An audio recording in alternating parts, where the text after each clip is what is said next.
میں حاصل کرنے کے لیے رب العزت نے دوبارہ زندگی میں ایک مرتبہ ہمیں پھر موقع عطا فرمایا۔ ہماری خوش قسمتی ہے کہ ہم اس مقدس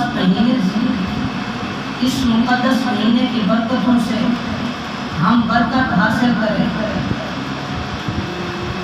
یہ مقدس مہینہ بارگاہ خداوندی میں، بارگاہ نبوت میں جب جائے گا، عرض کرے گا یا اللہ میں تیری امت کے پاس گیا تھا،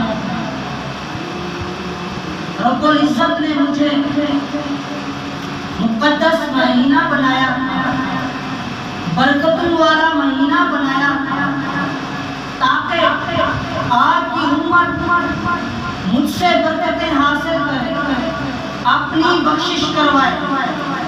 لیکن یا رسول اللہ جب میں ان کے پاس گیا تو برکتیں حاصل کرنا تو دور تھا، یا رسول اللہ آپ کی امت نے میرا ادب تک بھی نہیں کیا، میرا ادب بھی نہیں کیا۔ یہ مقدس مہینہ، اس ماہ نور میں اتنے اجالے اور اتنی روشنیاں ہیں، اگر ہم اپنے من کو، اپنے ضمیر کو، اپنے مردہ دل کو اس مہینے کی روشنیوں سے اپنے من کو روشن کرنا چاہیں، اپنے ضمیر کو جگانا چاہیں، تو ہم اس مقدس مہینے کی روشنی سے ہم اپنے من کو روشن کر سکتے ہیں۔ لیکن ہم تیار ہی نہیں ہیں، ہم اپنے من کو روشن کرنے کے لیے تیار ہی نہیں ہیں۔ سامعین محترم یاد رکھیے کہ انسان کے دو دشمن ہیں جو ہمیں ہر وقت رب العزت اور آقا کریم علیہ السلام کے راستے سے، صراط مستقیم کے راستے سے ہٹانے کے لیے ہر وقت کوشش میں ہیں۔ لیکن اس مقدس مہینے میں ایک دشمن باندھ دیا جاتا ہے، دو دشمن ہیں، ایک نفس، دوسرا شیطان۔ نفس شیطان سے بھی بڑا دشمن ہے، کیوں؟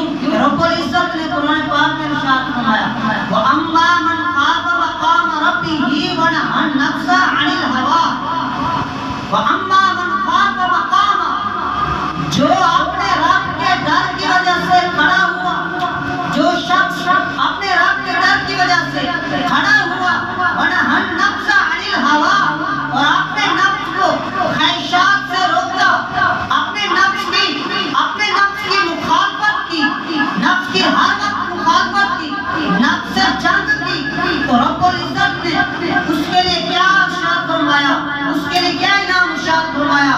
فرمایا وَأَمَّا مَنْ خَافَ مَقَامَ رَبِّهِ وَنَهَى النَّفْسَ عَنِ الْهَوَىٰ فَإِنَّ الْجَنَّةَ هِيَ الْمَأْوَىٰ، فرمایا جو شخص مجھ سے ڈرا اور اپنے نفس کی مخالفت کی، اپنے نفس سے جنگ کی، تو فرمایا وہ جنت المأویٰ میں اس کا ٹھکانہ ہوگا۔ سبحان اللہ، سبحان اللہ۔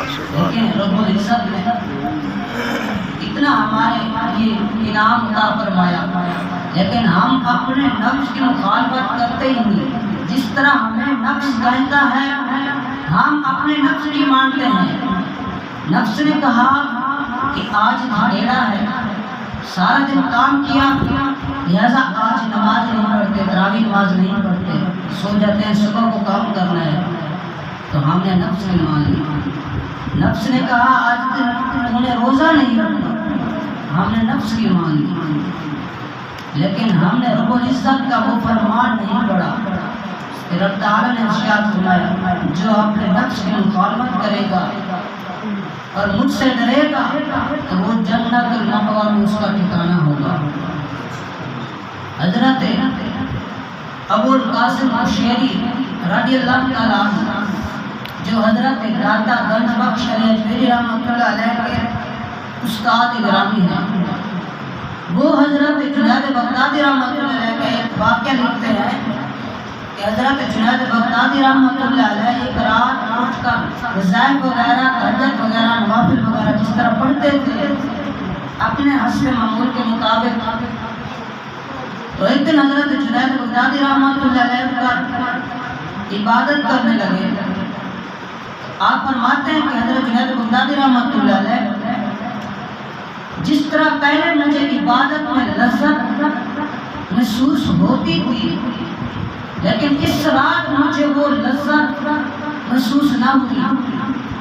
میں نے بڑی کوشش کے ساتھ اپنی عبادت کو مکمل کیا، وظائف کو مکمل کیا، اور مجھے تعجب ہوا کہ جب میں پہلے عبادت کے لیے رب کی بارگاہ میں حاضر ہوتا تھا تو میرا دل اٹھنے کے لیے نہیں کرتا تھا، میرا دل کرتا کہ میں عبادت ہی کرتا رہوں، نوافل وغیرہ ہی پڑھتا رہوں، لیکن آج عجیب طریقہ ہے کہ مجھے وہ لذت، وہ جذبہ مجھے نہیں مل رہا جو پہلے ملتا تھا۔ آپ فرماتے میں نے بڑی کوشش کے ساتھ اپنا وظائف وغیرہ مکمل کیے، جب میں سونے لگا تو مجھے نیند بھی نہ آئی، سو بھی نہ سکا، اٹھ کر بیٹھ گیا تو مجھے عجیب سا طریقہ معلوم ہوا، عجیب سی کیفیت ہو گئی میری، بیٹھ بھی نہ سکا۔ میں نے اپنے گھر کا دروازہ کھولا تو کیا دیکھ رہا ہوں کہ راستے میں ایک شخص ہے جو اپنے کپڑوں میں لپٹا ہوا راستے میں پڑا ہے۔ جب میں اس شخص کی طرف گیا، وہ شخص میرے آنے کی آواز سن کر اٹھ کر بیٹھ گیا اور کہنے لگا، اے جنید تو نے اتنی دیر کیوں لگا دی؟ اے جنید تو نے اتنی دیر کیوں لگا دی؟ تو میں پریشان ہو گیا کہ میرے آقا تیرے اور میرے درمیان کوئی وعدہ تو نہیں تھا جس وعدے میں میں نے دیر کر دی ہو۔ اس شخص نے کہا، اے جنید اس ذات کی بارگاہ میں میں نے دعا کی تھی کہ وہ آپ کے دل کو حرکت دے اور آپ میرے پاس آئے۔ آپ فرماتے ہیں واقعی اس نے میرے دل کو حرکت دی، اب بتائیں آپ کیا چاہتے ہیں؟ اس شخص نے کہا، جنید مجھے یہ بتا کہ نفس کی بیماری اور اس کی دوا کب بنتی ہے؟ نفس کی بیماری اور اس کی دوا کب بنتی ہے؟ آپ فرماتے ہیں میں نے جواب دیا کہ جب نفس اپنی خواہشات کی مخالفت کرے تو فرمایا اس کی بیماری اس کی دوا بن جاتی ہے۔ جب تم اپنے نفس کی مخالفت کرو گے، تم اپنے نفس کے الٹ چلو گے، نفس سے جنگ کرو گے، فرمایا یہ بیمار جو ہے یہ اس کی بیماری کی دوائی بن جائے گی۔ وہ شخص اپنے نفس کی طرف مخاطب ہو کر کہنے لگا، اے نفس کمینے، میں نے تجھے بھی یہی جواب 7 مرتبہ دیا تھا، تو نے میری نہیں مانی، لیکن جنید بغدادی کے علاوہ تو نے کسی کی بھی نہیں سنی۔ ایک بزرگ تھے جس نے ساری زندگی اپنی زبان پر لفظ میں کبھی نہیں نکالا۔ تو فرماتے ہیں کیوں؟ کہ فرماتے ہیں کہ یہی لفظ میں شیطان کو شیطان بنائے کہ جب رب العزت نے اس کو سجدے کے لیے حکم دیا تو اس نے کہا انا خیر منہ، میں تو اس سے بہتر ہوں، میں تیرے شاہکار کو سجدہ نہیں کر سکتا۔ تو معلوم ہوا کہ شیطان کو شیطان بنانے والا نفس ہی تھا، کیونکہ نفس شیطان سے بڑا دشمن ہے۔ وہ بزرگ کہتے ہیں اس لیے میں اپنی زبان مبارک پر کبھی لفظ میں نہیں نکالا۔ ایک شخص بیٹھا تھا، اس نے کہا میں اس بزرگ کے پاس جاؤں گا، میں اس کی زبان سے لفظ میں نکلواؤں گا۔ بڑے تکبر اور غرور کے ساتھ اس بزرگ کے پاس گیا۔ وہ بزرگ تشریف فرما تھے مریدوں کے پاس، کہنے لگا حضور میں بڑی دور سے سفر کر کے آیا، ایک سوال پوچھنا ہے کہ شیطان کو شیطان کس چیز نے بنایا؟ شیطان کو شیطان کس چیز نے بنایا؟ کس وجہ سے شیطان بنا؟ جس نے زمین پر چپے چپے پر عبادت کی اور شیطان بن گیا، کون سا لفظ بولا جس کی وجہ سے وہ شیطان ہی بنا؟ اس بزرگ نے کہا نماز پڑھیں، پھر مجھے یہ سوال کرنا، میں آپ کے سوال کا جواب دوں گا۔ آپ نے نماز پڑھ لی، پھر آپ نے ارشاد فرمایا وہ شخص جس نے مسئلہ سوال کیا تھا وہ کون ہے؟ وہ مجمع میں کھڑا ہو گیا.